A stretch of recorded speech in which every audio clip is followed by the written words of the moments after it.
Welcome back to another episode of Getting Real with Bossy. We are your hosts, Kelly Bush. And Kelly Metras. Today's guest is Adam Eaton, entrepreneur, artist, and author of Black is Beautiful. We're talking about what it really costs to build creative life, what you earn when you refuse to compromise your values, and how art, identity, and entrepreneurship collide in the real world. Adam's work and his new book, Black is Beautiful, challenge us to stay honest, stay bold, and build something that actually means something. Thank you so much for joining us today, Adam. Thank you for having me. I know, I feel like we've tried to have you on once before, so I'm very, very excited to have this conversation today. And it's a perfect time because your new book is out. So it's a perfect. Thank you. Love that you made a book because I have been admiring your photography for ages from afar. And when I saw that you made a book, I was like, that makes complete sense because you have such great work. So to put it all in one place and not just sharing it with, people like me on Instagram. But how long have you been doing today you're this amazing artist that has a book, but when did you start doing photography? So I started my art journey in 2019 after many years of depression, anxiety, suicidal feelings. I knew that I needed to do something creative, and I knew that I needed to pursue an art practice. I think I've always been a creative person, but I never knew exactly how to express that. So in 2019, I made a big decision, this is what I'm going to do. If I'm going to change my life, I want to try this before I die, really. So in 2019, I decided that I'm going to take up a creative practice, start art, and then I took a course at the Flower City Arts. I was actually supposed to be in the ceramics class, but that class was sold out. So I took their photography course. Wow, that's perfect. I'm glad you did. So when you decided to do that, were you working somewhere else? Did you have a career in place or were you just looking for the next thing to do? Yes, for a few years, I've been working at the Monroe Community College in the registration and records office. And so I was on track to be secretarial work, office assistant type work, which I really love. And I love being part of an office community and working with others. So art was really just going to be after my 9 to 5, I was going to learn a creative practice, start doing some art courses, and just adding creativity to my life. It sounds like it was something you were definitely called to do for sure. And it's so important. I think that the past couple or 5 or 6 years, even though your struggle happened before that, I think there's a lot more people struggling over the course, or more outwardly struggling, I should say, over the course of the past 6 years. And I think that that's a great step to take, the creative outlet. And just sometimes you just need to make something, right? Make something beautiful out of your own head so that you can focus on the light. That was a great choice, obviously, for you. Mm-hmm. Yes, I really believe that creativity is something, and art is something that everyone should add to their lives. I believe that art is so powerful and has the ability to really transform your life inside and out, and also connect you to community. So through my art and learning about art and learning about the art community, I've been able to just draw closer to my local Rochester city and find a bigger and better appreciation for Rochester and the people of Rochester. And a lot of times before I started my creative journey, I used to think of Rochester as just a small place that didn't have a lot of opportunities and a lot of growth for me as a person. But through art, I see that there's so much connection and so much joy here and so many opportunities. I just wasn't looking in the right places to find them. Oh, that's beautiful. It sounds like this, Kelly, I don't know if you know her, Kelly and my background is in mental health work. We worked at Hillside together, so art therapy. Art is just so therapeutic. And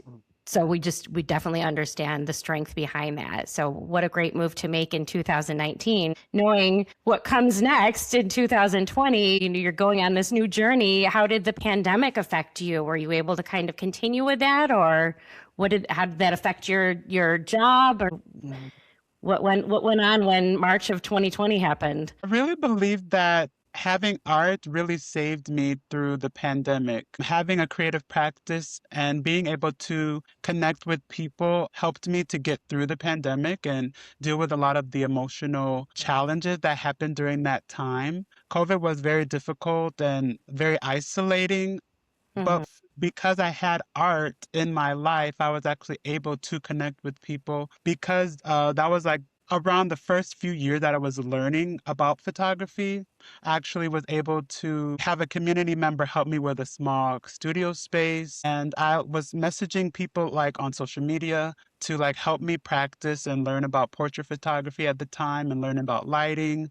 So really the pandemic was actually an optimal time for me because art was there to help me through all the difficulties. Oh, that's beautiful. That's our shirt. We like to make shirts every episode. It's just such a wonderful, wonderful.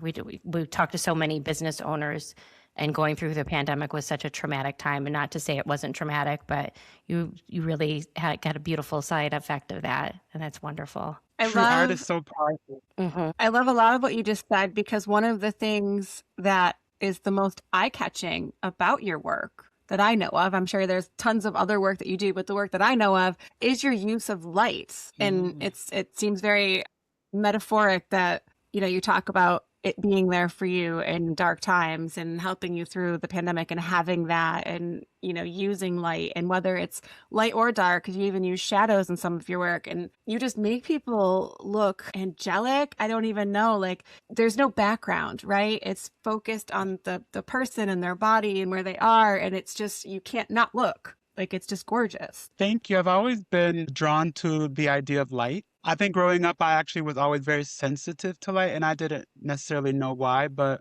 I now see it as a gift. Like, I can see light actually has different color, and different, like, you can change light, you can change the shape of light, change the texture of light. And so through my journey of learning photography, I've been able to understand light better and understand the qualities of light and understand how it affects people's skin. So on lighter skin, light bounces off, but on darker skin, light is absorbed into the skin. So through photography, I've been able to learn about light, learn about the practice of how to really focus light and help to shape it to make the subjects really shine. And on a side note, for all of us that may not have grown up around people or taken photos of people with different skin tones, people should glance at your work and just see the difference. Because, as a white person taking photos, I never really thought, because I'm so pasty, that it didn't matter if it was shadowy, right? Because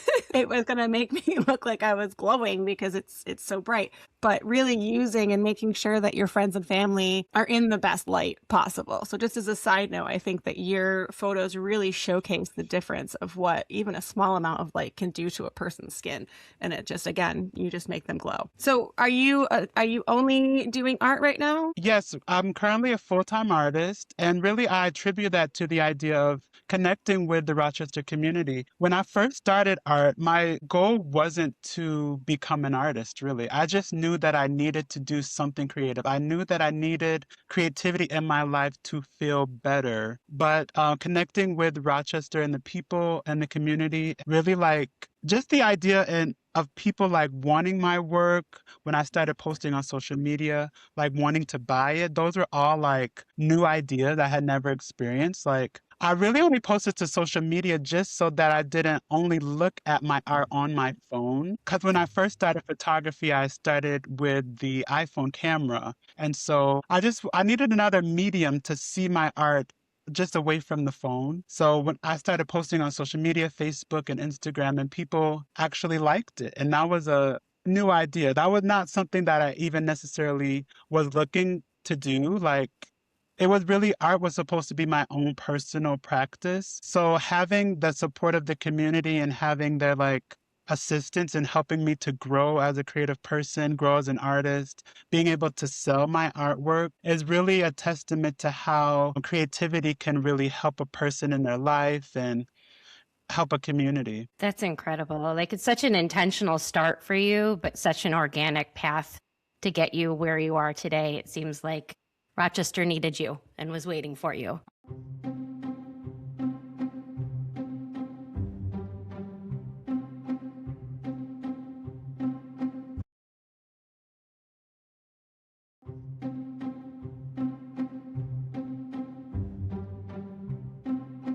I really believe that Rochester has so many artists and so many creatives, and artists need more support. I believe that my story shouldn't be like an anomaly. My story Hmm. should be actually an opportunity for more artists and creatives to have opportunities to be full-time artists in the city of Rochester. I really believe that the city should increase the budget for creative practices, for people to have access to the arts, for artists to have funding to be able to make art for the community. I really believe that art has the power to transform Rochester, and giving the right funding and the right opportunities, artists can really transform our city and our community and people's lives and help them cope with all of the trials and tribulations that happen in our day-to-day life. I've always been impressed with the art, like even on the walls, right? Like you're driving around and you take a turn, you're like, oh, I've never seen that mural before. And there's so many things just that pop up depending on where you are, or even things you take it for granted because you drive past them every day. You don't know why that mural was painted or why this piece of art exists, the sculptures and things like that. And I've always thought that there should be more done so people can find the art and appreciate the art and the artist, right? Know who did this and why. So yeah, I totally agree with you. And Rochester has a higher entrepreneurial percentage. I don't know how the best way to word that, the higher amount of people that are entrepreneurial per capita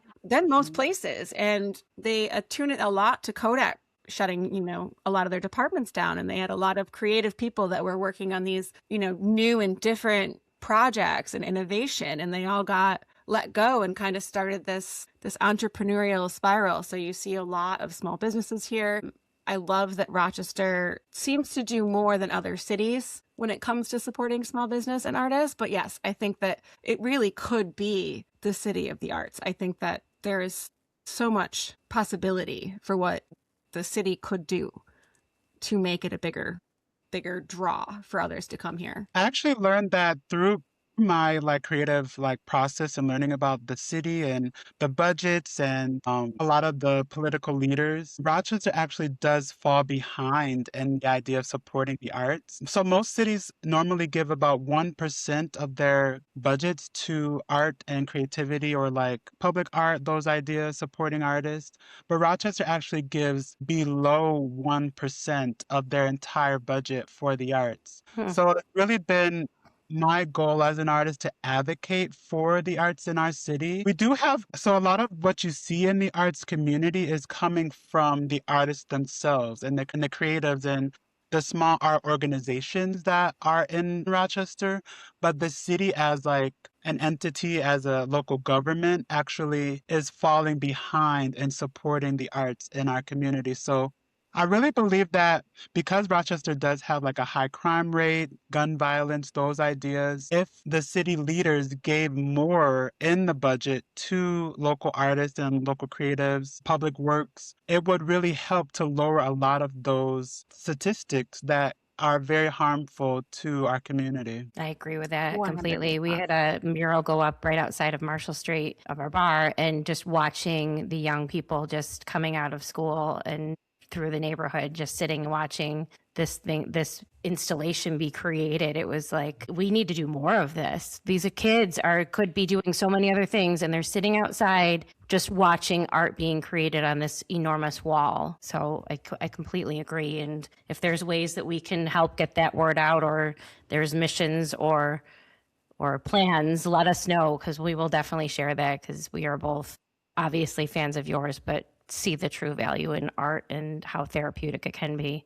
And I agree with you. It could solve a lot of problems. And there's no reason that it's not getting the same attention as other cities our size. True. I really believe that opportunities like this are great ways to let local leaders, let local government know how powerful the arts are and how we have such a great opportunity to be able to transform Rochester and get community involvement, get youth involvement, give them opportunities to be able to have positive activities through the arts. And so it's important to be able to use opportunities like this to spread the message that art is powerful and has the opportunity to transform Rochester. Imagine if the city invested in a space where artists could have affordable studio space and youth could have the opportunity to come in and see what they're doing and maybe learn a thing or two. I know that studio space has become a significant issue with one of the buildings shutting down downtown. So yeah, maybe the mayor's listening to this and can come up with a creative solution to help multiple levels of people. Well, we can certainly send them a link. That's actually one of my goals, to be able to, through my art career, to be able to eventually build an art center so that artists have space and opportunity to be able to grow. Currently, there is no like center city location where artists can have workshops or photographers can have studio space. One of the actual issues that I had when I was starting photography and learning a creative practice is having space to actually create.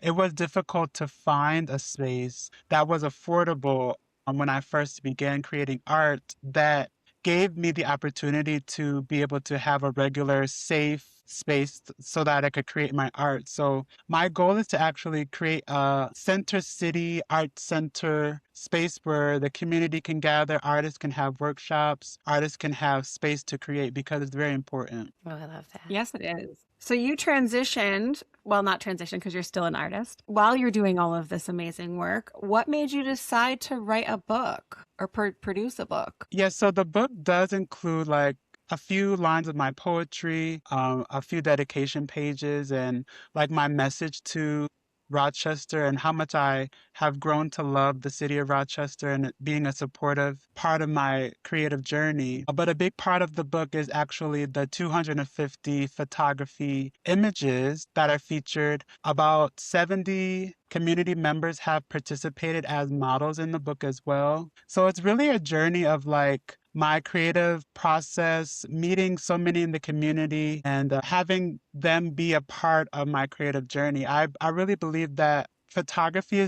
can be a very like connecting experience. And so through portrait photography, I've been able to connect with so many in the community, mothers and fathers and families and older people. The oldest person featured in the book is 95 years old, Dr. Walter Cooper, all the way to newborn babies and their mothers. So the book has a wide range of community members and a wide range of people that have really been impactful to my life. And really, I believe that the people that are featured in my book are beautiful on the outside, but really their hearts are beautiful. And that's what makes the book very special to me, because I really believe that the book shows the beauty of the inner person first. I love that. So how long were you working on this before it got published? In my mind, I've been working on this book ever since I started in 2019. So some of the images featured in the book are from what I call the iPhone days in 2019 when I first started photography.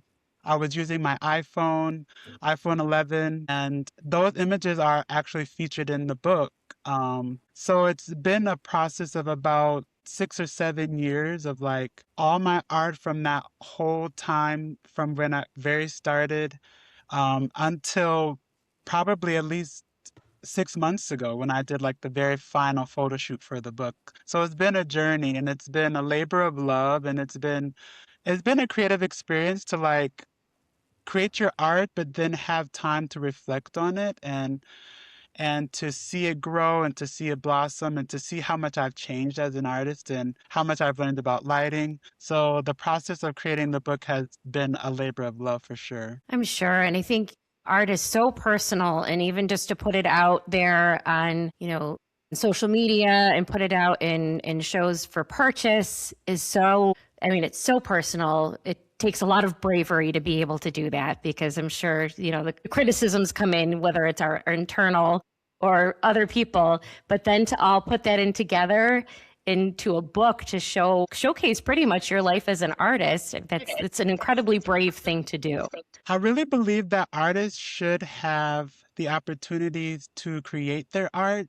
But then also I believe that every artist should have a reflection period. So I think that's what I'm in currently, the reflection period, a period of reflection and celebration of all the work that I've been creating for the past few years. So it's really been an honor to be able to celebrate all of my hard work and creating, because art is really work, and it can be it can be like mentally and physically like a lot of time and energy, and it's really giving a true piece of yourself to the community. So I really believe that I'm now in the celebration period with this book, and I really want as many people as possible to be able to have access to the book, to see the book, because I really want to celebrate all of the art I've been creating. So, what is your favorite camera? So my favorite camera is actually the camera I use now. It was donated to me um, probably around 2020 during the pandemic. I posted on social media that I wanted to grow my art practice and stop using an iPhone and actually use a real camera. So I posted on social media like, does anybody have a camera? Can someone donate a camera to me? I want to learn how to grow my photography and use a real professional camera. And so a community member messaged me and said that I will donate a camera to you. And that's the camera that I currently use. It's an Olympus camera. And I really credit it to the support of the Rochester community for being able to help me grow and to help me to learn photography and to expand in my knowledge and art. This is such a That's beautiful wonderful. story. I mean, I Yeah. knew we were going to interview you about your art and that you're an artist, but this, since the beginning of your telling this is such a beautiful story. Like, I'm like verklempt, for lack of better terms. Yeah. Actually, someone just was telling me that I really should start to share more of my story, because I really do believe that it can be an inspiration to people. And the idea that you can start from a place that's like lonely and isolated and depressed. And that's why I'm so passionate about the idea that art is so powerful and transformative to people's lives, and that I want people to be creative, try art form, try any type of creativity that you can start for free, or go to a local workshop or go to a local art center, because I really believe that art truly transformed my life from being depressed and isolated to being filled with community, filled with love, filled with people supporting me, filled with opportunities of growth. And so I will really continue to let the world know how powerful art is. When I think it's a compilation too, not only have you found the power of art, but it's your connection to people. Yes, really, art has actually being able to be the bridge to connect me to people. There's a quote, I'm sure there's lots of quotes about how art is a connector and how art brings people together. And so it's very important for me in my life. And it has been important for me in my life to be able to be creative. And just the journey it's taken me on has been just unbelievable, really.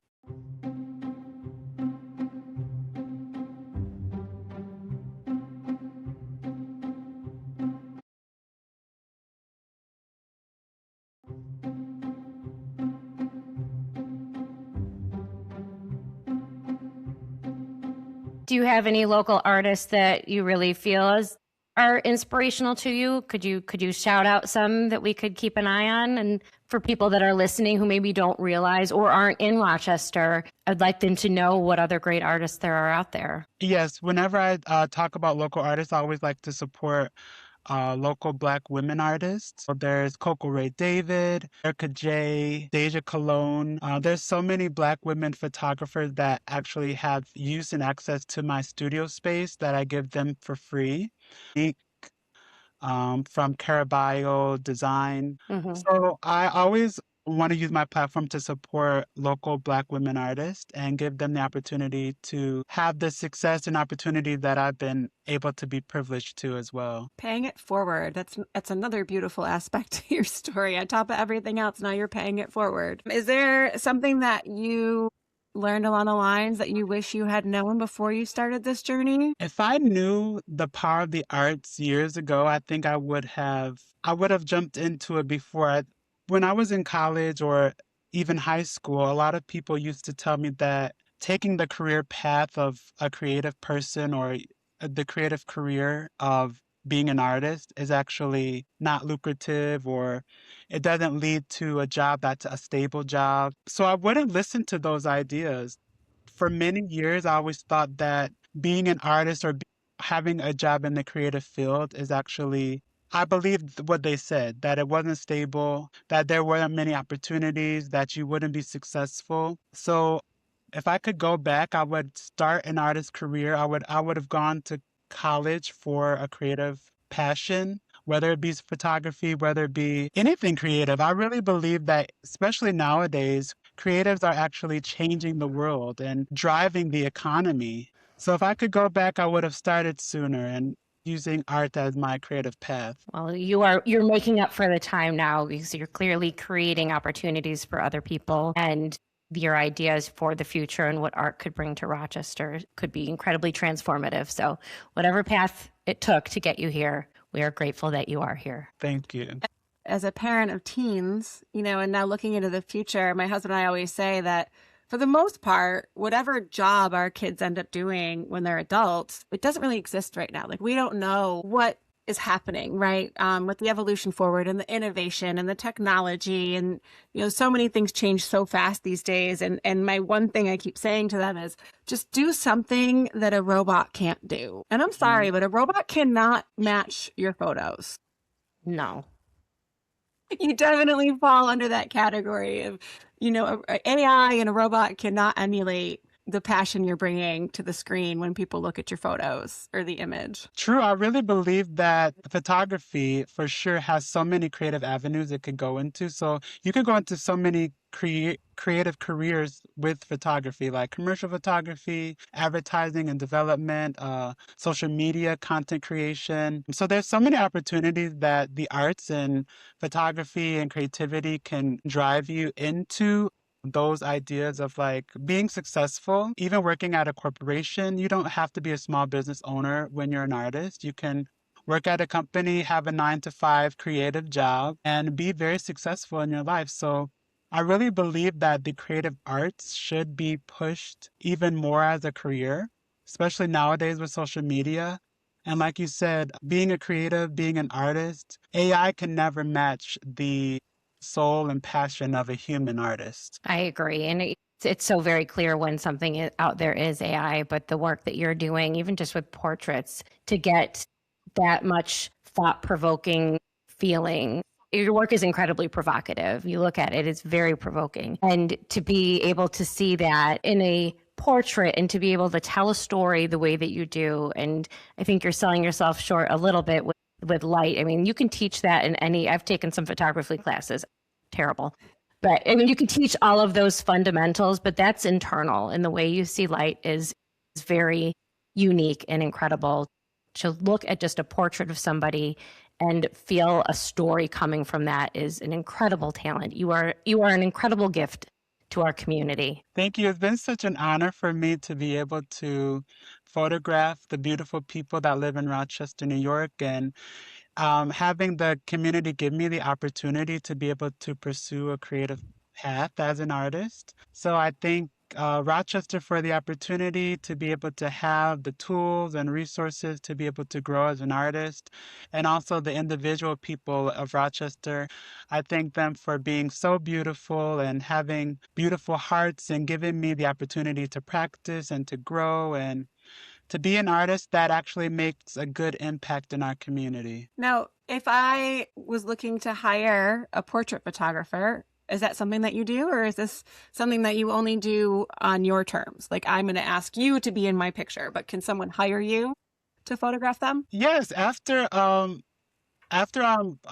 finished celebrating the book and letting the world know about all the beautiful Black people that live in Rochester, New York, I will be open to do portrait photographies for individuals, for families. So yes, I would say yes, for sure. I think you're going to be hearing from Kelly in the future.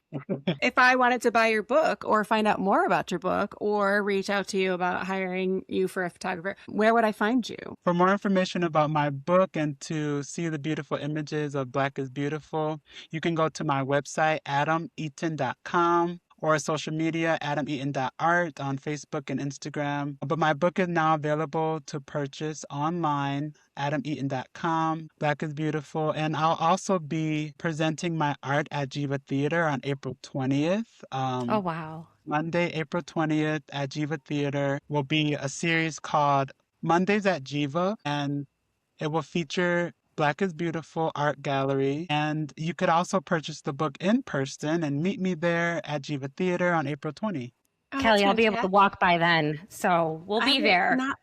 I will not be in town, but I wish I was. That I'll sounds be like an there. opportunity I'll be of a able lifetime. walking. So that's perfect. So yes, everybody needs to go out there, purchase this book for yourself. I'm sure it'll make a great gift for somebody in your life, but we need to keep Adam going on his path to change Rochester's art scene And change the world. and pretty much change the world. But yeah, I didn't want to go too big. Thank you so much for Well, this opportunity. Thank you for joining us today. This was a great story. I didn't know what to expect. And, I never do coming into these interviews, but I don't know. Your story was just so uplifting. So it gives me hope today on this cold, wintry afternoon. And it made my heart grow a little bit bigger. Thank you. That means so much to me. Thank you for the opportunity to spread the ideas that Black is beautiful, especially during Black History Month, when we've been living in a world that's been such filled with hate and turmoil and difficulty. So I really believe that the book Black is Beautiful is for everyone, and it has the opportunity to uplift and to inspire and to give people hope for the future. Well, that's the perfect ending. Thank you so much.